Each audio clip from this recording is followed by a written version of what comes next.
She married the man she didn't love. She chased the passion she thought she wanted. And in the end, she discovered the truth about desire, betrayal, and the kind of love that endures. This is the story of Kitty Fane, a woman whose choices led her across continents through heartbreak and into a clarity she never expected. This is the painted veil. Kitty Fane believed that marriage would secure her future. At 25, she already felt the quiet panic of time passing. Her younger sister was preparing for engagement, her mother's concern was becoming impossible to ignore, and society had little patience for women who remained unmarried for too long.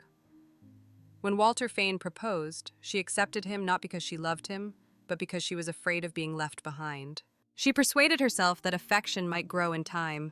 Stability, after all, seemed safer than uncertainty. What she did not understand was that fear can imitate wisdom, and that a decision made to avoid loneliness can create a deeper isolation.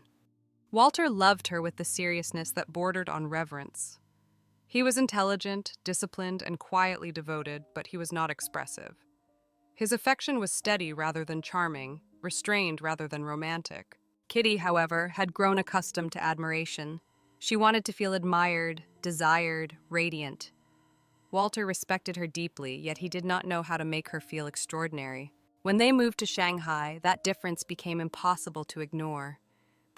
The city was vibrant and politically charged, full of movement and social opportunity, but inside their marriage there was an increasing stillness. Walter immersed himself in his medical work. Kitty felt invisible, and invisibility to her felt unbearable. Charlie Townsend entered her life at precisely the moment she felt most unseen. He was confident, socially powerful, and entirely comfortable in the world Kitty wished to inhabit. Around him, she felt visible and valued. His attention restored her sense of importance, and she mistook that attention for love. Their affair began gradually, shaped less by devotion than by vanity and longing.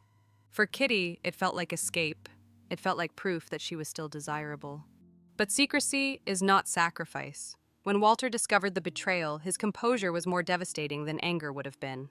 He did not create a scene, he did not beg or accuse. Instead, he offered her a divorce on one condition. If Charlie truly wished to be with her, he would divorce his wife Dorothy and marry Kitty. It was a demand built on clarity rather than revenge. Walter understood that genuine love requires risk and responsibility. Kitty carried this proposal to Charlie, still clinging to hope. What she received instead was hesitation.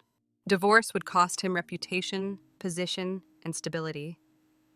The charm that once seemed fearless now revealed itself as cautious and self-protective. In that moment, the truth became unavoidable. Charlie had never intended to choose her publicly. She had been excitement, not commitment. Meanwhile, Walter had already arranged their next destination. He had accepted a medical assignment in a remote village in China where a cholera epidemic was spreading. Kitty would accompany him, and the journey would be isolating and difficult, forcing her to confront the reality of life beyond society's comforts. When she returned from confronting Charlie, her belongings were already packed for the journey. Walter had anticipated exactly what Charlie would say and acted accordingly. In that moment, Kitty understood the full scope of both men's characters. One had loved her too quietly for her to notice. The other had never loved her enough to sacrifice anything. Walter's decision was firm. She would accompany him to the remote village, where the cholera epidemic claimed lives daily. The journey felt like exile. Removed from society, from admiration, from distraction, Kitty was forced into a world defined by suffering and mortality. The village was harsh and unforgiving. Death was no longer abstract, it was immediate. At first, she believed Walter had brought her there out of cruelty. But as days passed, the reality of the epidemic began to shift her perspective. She started assisting at a convent orphanage run by French nuns who had dedicated their lives to caring for abandoned children. Their work was quiet and uncelebrated, yet profoundly meaningful. For the first time, Kitty's value was measured not by beauty or charm, but by what she could give and do. And in that service, something within her began to mature. Amid this transformation, Kitty discovered she was pregnant.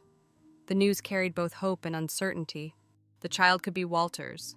It could also be Charlie's.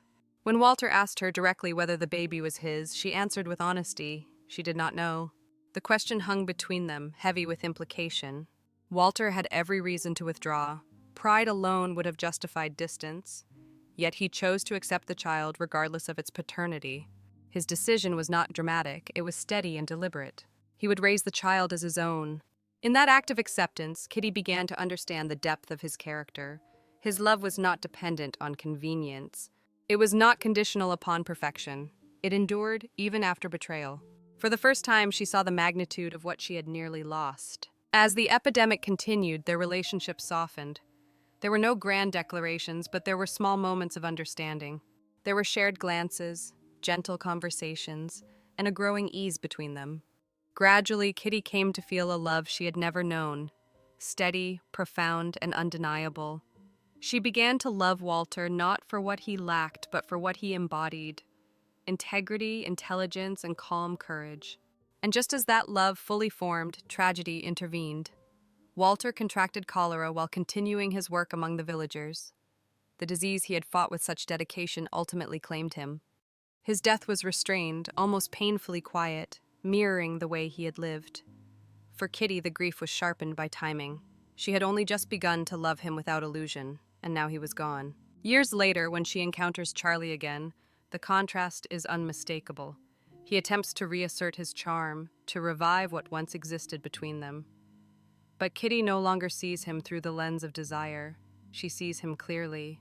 A man who protected his own comfort above all else. A man who risked secrecy, but never sacrifice. This time she does not hesitate. She walks away.